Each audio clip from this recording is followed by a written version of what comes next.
Hi, friends of the planet. Miro here on a very thunderstormy day. So if you see flashes behind me, it's just some lightning, but we should be okay. And today I am so excited to have with us Anne Birch, who is the Marine Program Manager at the Nature Conservancy in Florida. And she's here today to talk to us about a really cool project that she's been spearheading, which is the Oyster Habitat Restoration Project in Pensacola, Florida. East Bay. And this is a really cool program to restore this really critical habitat. And we're so excited to get to ask a couple questions. So Anne, thank you so much for being with us today. Oh, my pleasure. I love talking oysters. So thank you. Well, we love eating them and hearing about them. So this is great. And I wanted to ask, can you tell us why restoring oyster reefs is important for Florida's coastal communities and its marine environment at the same time? Well, we have a long history of oysters that really date back to indigenous tribes throughout Florida. Some of the oldest recorded oyster species are from the early Triassic period, which is the age of the dinosaurs. So oysters have been around for a long time. They're part of the fabric of Florida's culture and natural history, and they are a species that form a habitat that are also a fishery. And this is very unique for a marine species and habitat. Think kelp forests in the Pacific Northwest as something else. So oysters are a keystone species, meaning that they have many benefits to nature and people, including they are great water filters.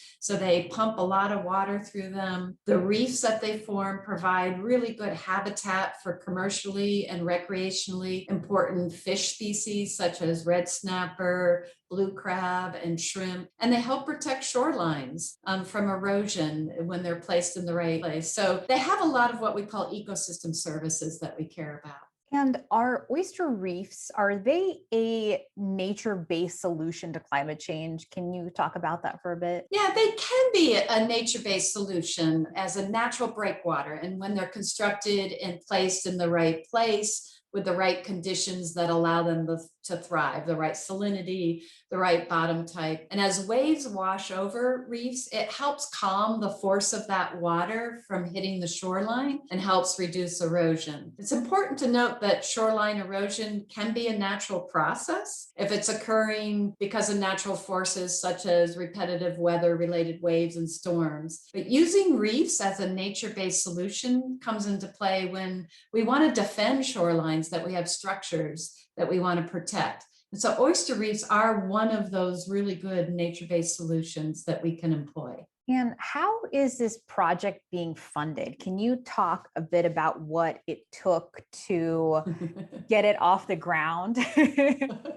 Yeah, so the project is being funded through the National Fish and Wildlife Foundation, their Gulf Environmental Benefit Fund, which was part of a resolution of criminal cases from the Deepwater Horizon oil spill. And the settlement directed funding to NIFWIF to fund projects that benefit natural resources in the Gulf Coast that were impacted by the oil spill. And so oysters is one of them. So what did it take to get to this point? Well, this is 11 years in the making for this project. And when we first started it, it was right before the oil spill. The oil spill hit and everything stopped. But it's been a process of working with partners throughout the Gulf and throughout the Pensacola region to get this underway. And what really was the genesis of restoration was a study back in 2011, a landmark study published by the Nature Conservancy and scientists across the world that revealed oyster habitat had declined by 85% globally. And this is mirrored in the Pensacola Bay system and many other bays. And it galvanized shellfish restoration. And at about the same time, we had done a study in Florida about where there are special places and estuaries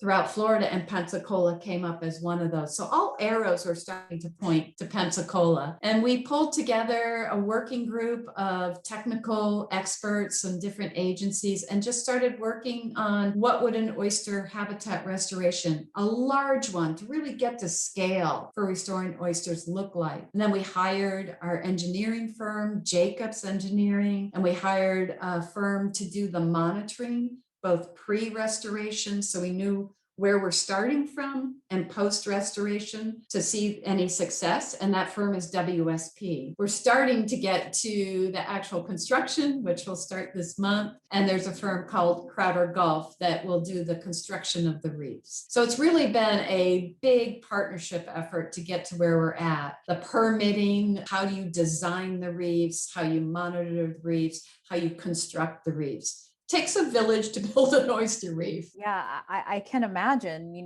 seeing reefs underwater, they're really complex ecosystems. So I can imagine that this is really a remarkable effort. I wanted to ask, so when Deepwater Horizon happened, it took a lot of people's jobs because coastal communities in Florida, especially where you have fishing and tourism because the waters are nice and warm. What kind of impacts will restoring reefs like this bring to jobs in Pensacola and surrounding communities? Yeah, that's a great question. And because we've lost so much reef, it's really impacted, for instance, the oyster fishing in the region. So in the short term, a project like this brings in the firms that I talked about, the engineering firms, the science firms, and works with them. But in the long term, what the project is helping to restore oysters in a bay that will really benefit the community and businesses that depend on a healthy bay system. So there's the tourism, the restaurants, the shellfish harvesters, and the businesses that each of those depend on. So it's a domino effect. It really helps to boost the economy, boost the community,